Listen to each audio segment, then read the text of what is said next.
வயலோ வயலோ வயலோ செழிக்க வாழ்வு தந்தானே வயலோ வாழ்வு தந்தானே அட பொன்னா விளையோ பூமிக்கு நல்ல விவரம் தந்தானே உழவனின் உறவா வந்தானே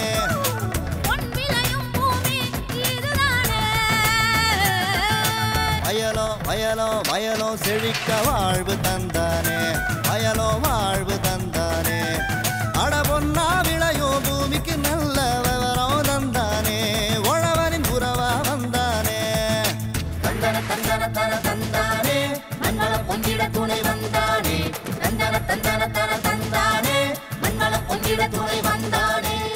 விரிவான செய்திகள். மாத்தி யோசிச்சேங்க.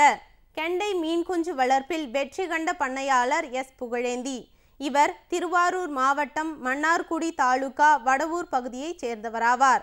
இவர் நாகப்பட்டினம் தமிழ்நாடு மீன்வள பல்கலைக்கழகத்தின் கீழ் இயங்கும் மீன்வள தொழில்நுட்ப மைய வழிகாட்டுதலின் பேரில் மீன் குஞ்சு வளர்ப்பினை மேற்கொண்டும் மீன் குஞ்சுகளை விற்பனை செய்து இதன் மூலம் அதிக லாபத்தினை ஈட்டி வரும் இவரின் அனுபவங்களை நம்மிடம் கூற கேட்டபோது,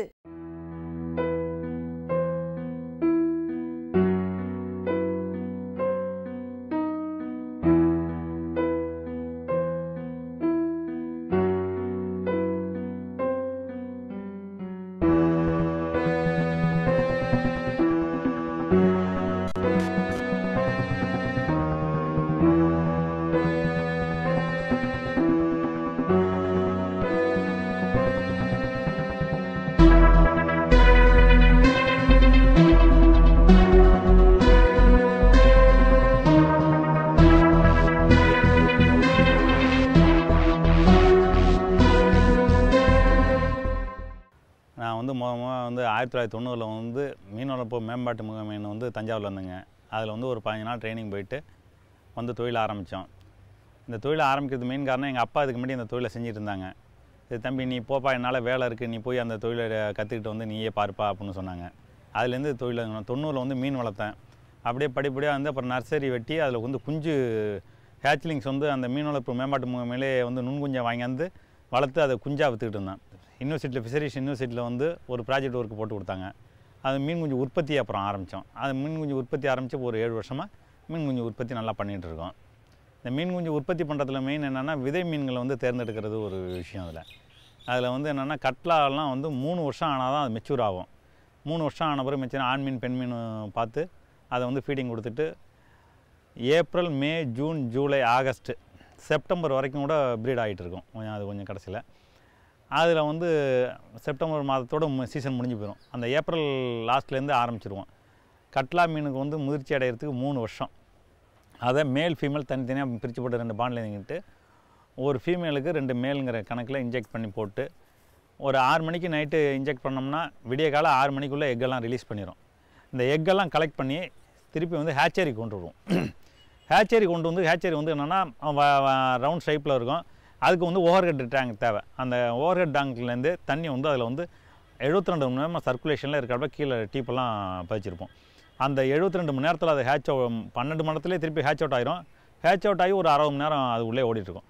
அதுக்கு பிறகு அதை ஃபார்மருக்கு நாங்கள் எடுத்து எந்தெந்த ஃபார்மர்கிட்ட ஆர்டர் வாங்கிக்குவோம். முன்னாடியே ஆர்டர் வாங்கி இப்போ ஒருத்தன் 10 லட்சம் 5 லட்சம் கேட்பாங்க. அது 1 லட்சம் கட்லா 1200 ரூபாயும் ரோகு மிருகால் 1000 ரூபான்னு நாங்கள் சேல்ஸ் பண்ணுவோம். இந்த நுண்குஞ்சு உற்பத்தி பண்ணி கொடுத்து 72 மணி நேரத்தில் நர்சரியில் கொண்டு விட்டுருவோம்.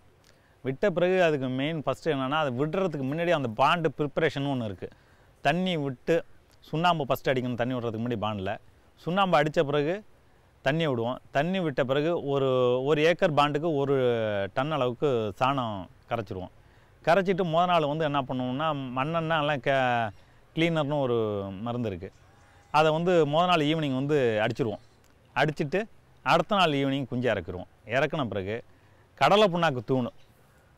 பியூர் கடலை புண்ணாக்கு தீவனம் ஒரு வாரத்துக்கு கொடுப்போம். அதாவது 1 லட்சத்துக்கு ஒரு 100 கிராம் அளவுக்கு 5 லட்சம் ஸ்டாக் பண்ணோம்னா ஒரு 500 கிராம் கடலை புண்ணாக்கு கொடுப்போம்.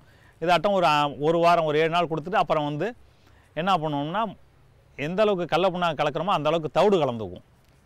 500 கிராம் இப்போ 5 லட்சத்துக்கு 500 கிராம் கடலை புண்ணாக்குன்னா 500 கிராம் தவிடு கலந்துக்கிட்டு அதை ஃபீட் பண்ணுவோம். இதாட்டம் ஒரு 48 நாள் பண்ணோம்னா அந்த 48 நாள் எடுத்த பிறகு ஃபார்மர் யார் மீன் வளர்க்குறாங்களோ அவங்கள எடுத்து அதை விற்பனைக்கு கொடுப்போம். இனி வருவது வேளாண் ஆலோசனை நேரம்.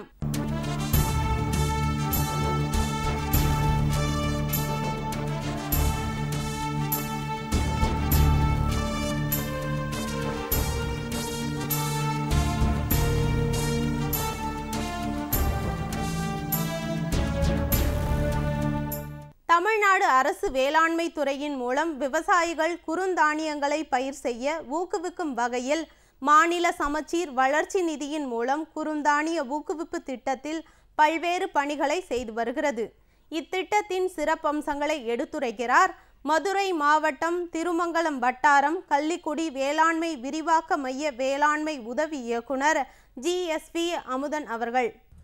இன்றைய வேளாண் ஆலோசனை நேரத்தில் நம்ம இன்னைக்கு பார்க்க போகிறது குறுந்தானிய ஊக்குவிப்பு திட்டம்.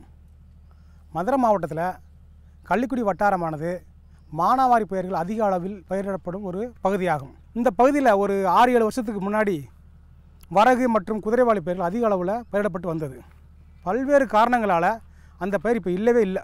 அந்த வரகு மற்றும் குதிரைவாலியுடைய பயிருடைய தேவை அதிகமாகிட்டே இருக்குது. அதனால் மாநில திட்டக்குழு உதவியோடு மாநில சமச்சீர் வளர்ச்சி நிதி என்ற இனத்தின் கீழே மதுரை மாவட்டத்தில் கள்ளிக்குடி வட்டாரத்தில் 23 லட்சம் ரூபா மானியமாக பெறப்பட்டு விவசாயிகளுக்கு தரமான விதைகள் மற்றும் உரங்கள் உட்பட அனைத்து இடுபொருட்களுக்கும் விவசாயிகள் வாங்கிக்கிட்டு இருக்கோம். ஏறத்தாழ ஒரு 300 விவசாயிகளுக்கு 300 ஏக்கர் பரப்பளவில் இந்த திட்டம் செயல்படுத்தப்பட்டு வருகிறது. நம்ம இப்போ பார்த்துட்டு இருக்கிற இடம் வந்து ஒரு குதிரைவாலி நிலமாகும். இந்த திட்டத்தின் கீழே வழங்கப்பட்ட விதைகள் அனைத்தும் தமிழ்நாடு வேளாண்மை பல்கலைக்கழகத்தின் மூலமாக விதைகள் பெறப்பட்டு அந்த விதைகளை கொண்டு விதைப்பண்ணை அமைத்து அந்த விதைப்பண்ணையிலிருந்து பெறப்பட்ட தரமான விதைகளை விவசாயிகளுக்கு கொடுத்ததுனால இன்றைக்கி பயிர் நல்லா செழிப்பாக இருக்குது. மேலும் அனைத்து விவசாயிகளுக்கும் மண் மாதிரி எடுத்து அந்த மண் மாதிரியோட அடிப்படையில் அவங்களுக்கு உரம் கொடுத்துக்கிட்டு இருக்கிறோம். இந்த பகுதியில் சூப்பர் பாஸ்பேட்டுங்கிற உரம் போடுற பழக்கம் கிடையாது. ஆனால் முதன்முறையாக சூப்பர் பாஸ்பேட் உரத்தை அடியுரமாக கொடுத்து அந்த சூப்பர் பாஸ்பேட் உரம் பயிருக்கு கிடைக்கிறதுக்காக 25 பாக்கெட்டு பாஸ்போ பாக்டீரியா உயிர் உரத்தையும் கொடுத்துருக்கோம். அதனால் அந்த பயிர் இன்றைக்கி நல்லா செழிப்பாக இருக்குது. விவசாயிகளுக்கு தேவையான பயிற்சிகள் கொடுத்துருக்கோம். மேலும் இந்த பயிரிடக்கூடிய தானியங்களை அவங்க மதிப்பு கூட்டி விற்பனை பண்ணுறதற்கு தேவையான விவசாய கருவிகள் மட்டுமல்லாது அவங்களுக்கு பதப்படுத்தக்கூடிய இயந்திரங்களும் நாங்கள் வாங்கி தர்றோம். அதற்குள்ள பயிற்சியும் வேளாண்மை கல்லூரி மூலமாக நாங்கள் கொடுத்துட்டு இருக்கிறோம். விதைகள் மூலமாக விவசாயிகளுக்கு வருமானம் கிடைக்கிற மாதிரி, அதாவது இங்கே விளையக்கூடிய தானியங்கள்லேருந்து நல்ல விதைகளை திருப்பி மற்றொரு விவசாயி கொடுக்கறது மூலமாக அவங்களுக்கு வருமானம் வரலாம். ரெண்டாவது, அந்த தானியங்களை அவங்க மதிப்பு கூட்டி, இப்போ வரகுனா வரகு அரிசியாகவோ குதிரைவாலினா அது அரிசியாகவோ மாற்றி அதை வந்து சாப்பிடலாம். அந்த விவசாயிகளையும் சாப்பிட்றதுக்கு ஒரு வழி ஏற்படுத்துகிறோம். விவசாயிகள் உற்பத்தி பண்ணுறாங்க, ஆனால் சாப்பிட்றதுக்கு வழி இல்லாமல் இருக்குது. ஏன்னா அவங்களால அந்த பதப்படுத்தி சாப்பிட்றதுக்கு தேவையான வசதிகள் இல்லை. இப்போ நாங்கள் அந்த பதப்படுத்துறதுக்கு உள்ள மிஷினரிஸ் கொடுக்கறதுனால இப்போ ஒவ்வொரு விவசாயியும் தன்னுடைய வயலில் விளையக்கூடிய தானியங்களை அவங்க சாப்பிட்றதுக்கு ஒரு வாய்ப்பு ஏற்படுது. அடுத்தபடியாக வேளாண்மை கல்லூரியிலிருந்து கொடுக்கக்கூடிய பயிற்சியின் மூலமாக தானியங்களை நம்ம சிற்றுண்டியாக சாப்பிட்றோம் இல்லைங்களா, அந்த வடை பாயசம் அடை அந்த மாதிரி ஒரு மதிப்பு கூட்டி தேவையான சத்துள்ள ஒரு பொருளாக மாற்றி கொடுக்கறதுனால அனைத்து பகுதி மக்களுக்கும் இது வந்து ஒரு நல்ல வரப்பிரசாதமாக இருக்குது.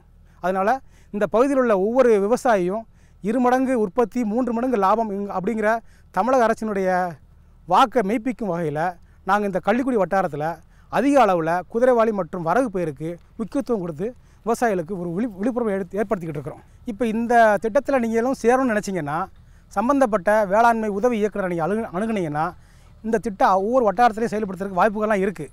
நீங்கள் அவங்களை அணுகி இந்த திட்டம் சம்மந்தமாக மேற்கொண்டு சந்தேகங்கள் இருந்தாலும் கேட்டுக்கலாம்.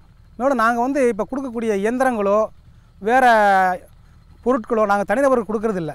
ஒரு குழு ஆரம்பித்து அந்த குழுக்கள் தான் கொடுக்குறோம். ஒரு 15லேருந்து 20 பேர் ஒரு விவசாய உற்பத்தி குழு, விவசாய ஆர்வலர் குழு அப்படிங்கிற மாதிரி குழுக்கள் ஆரம்பித்து அந்த குழுவில் உள்ள மெம்பர்களுக்கு பயிற்சிகள் கொடுத்து அது பயிற்சி கொடுக்குறது மட்டும் இல்லாமல் வெளி ஊர்களில் நம்ம தமிழ்நாடுக்குள்ளே தருமபுரி போன்ற பல்வேறு பகுதியில் இது குதிரைவாலி பயிர் நல்லா சாகுபடி பண்ணுறாங்க. அவங்க எப்படி சாகுபடி பண்ணுறாங்கிறத நேரடியாக போய் பார்க்குறதுக்கு ஒரு டூர் மாதிரி கூட்டிகிட்டு போகிறோம். அவங்களும் நேரடியாக போய் விவசாயிகள்கிட்ட சந்தித்து சந்தேகங்களை கேட்டுக்கிறாங்க. இந்த குழுக்கள் மூலமாக அவங்களுக்கு கொடுக்கறதுனால இது வந்து நல்லபடியாக பராமரிக்கப்பட்டு வருகிறது. இந்த இயந்திரங்களாக இருக்கட்டும், தெளிப்பு நீர் பாசனம் மூலமாக கொடுக்குறதுக்கும் நாங்கள் ஒரு திட்டம் வச்சுருக்கோம். ஒரு 5 நம்பர் தெளிப்பு நீர் அதாவது ரெயின்கன்னு சொல்லுவாங்க. அந்த மானாவாரி விவசாயிகளுக்கு ஒரு வரப்பிரசாதமாக இருக்குது. பண்ணைக்கூட்டிலேருந்து பெறக்கூடிய தண்ணீரை அந்த ரெயின்கன் மூலமாக தங்களுடைய நிலத்தில் அவங்க பயன்படுத்தினாங்கன்னா ஓரளவு வறட்சியை தாங்கி வளரக்கூடிய இந்த பயிர்களுக்கு கூட தண்ணி கிடைக்கக்கூடிய வாய்ப்புகள் கிடைக்கும். கள்ளிக்குடி வட்டாரத்தில் இந்த திட்டத்தில் சேர்றதுக்கு அவங்களுக்கு என்ன தகுதி கொடுத்துருந்தோம் அப்படின்னா, ஒவ்வொரு விவசாயிக்கும் 1 ஏக்கர் நிலத்தை நாங்கள் எடுத்தோம். அந்த அவங்களுக்கு 5 ஏக்கர் இருந்தால் கூட பரவாயில்ல.